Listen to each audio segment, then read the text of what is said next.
Self help group ডিপার্টমেন্টকে ধন্যবাদ জানাই যে তারা আমাকে গান করার সুযোগ দিয়েছে। পশ্চিমবঙ্গ সরকারের এই যে মেলাগুলি হচ্ছে তাতে এমনিতে জীবিকা নিয়ে তো অনেক কিছু ঘটছে, আমাদের মতো শিল্পীরাও কিছু কাজ পাচ্ছে, আমাদের সামনে আসার একটা প্ল্যাটফর্ম পাচ্ছে।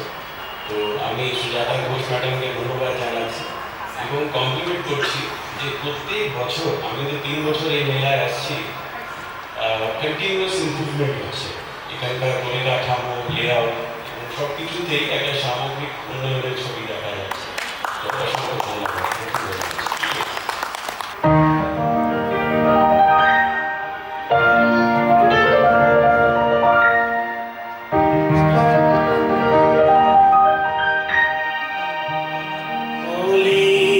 কথা শুনে বকুল হাসে, কই